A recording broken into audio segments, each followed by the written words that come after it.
দুই ভাই ককাই আব্দুল জলিল আৰু শফিউদ্দিন দুয়োজনে যুৱক আছিলে, বিবাহিত, একো দুখীয়া দৰিদ্ৰ সীমাৰেখাৰ তলৰ লোক, দিন হাজিৰা কাম কৰি খোৱা মানুহ। তেওঁলোকৰ পৰিয়ালৰ প্ৰায় 12-14জন সন্তান লৈ আছে।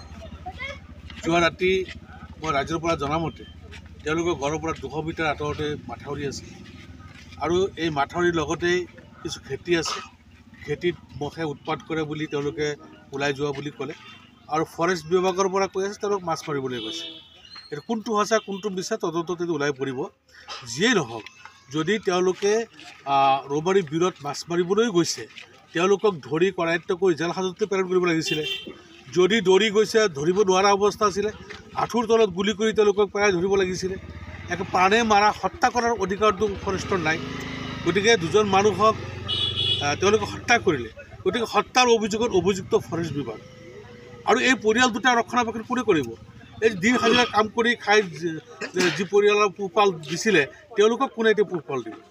গতিকে এটা জঘন্য অপৰাধ সংঘটিত কৰিছে ফৰেষ্ট বিভাগে। গতিকে এইটো এটা তদন্ত হ'ব লাগে।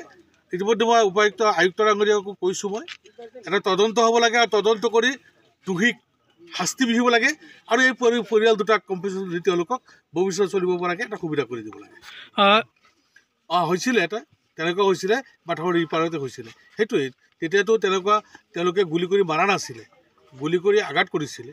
গতিকে এইবাৰো আঘাত কৰিলেও আমি ক'বলগীয়া একো নাই, কিন্তু একেবাৰে গুলীয়াই হত্যা কৰা তেওঁলোকৰতো অধিকাৰ নাই। তেওঁলোকে মানৱ অধিকাৰ খৰ্ব কৰিছে। গতিকে মানৱ অধিকাৰ খৰ্ব কৰাৰ কাৰণে তেওঁলোক জবাবদিহি হ'ব লাগিব। তেওঁলোকে বিচাৰৰ কাঠগড়াত থিয় হ'ব লাগিব। তেওঁলোকৰ শাস্তিমূলক ব্যৱস্থা হ'ব লাগিব আৰু এই পৰিয়ালটোকো পোহপাল দিয়াৰ কাৰণে তেওঁলোকে চৰকাৰে চিন্তা কৰিব লাগিব।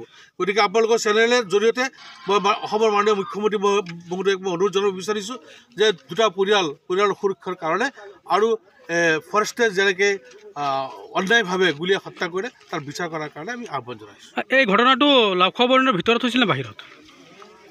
তাৰমানে এইটো শুনা কথাহে, অভয়াৰণ্যৰ বাহিৰৰ মাথাউৰিৰ তলত হৈছে বুলি কৈছে।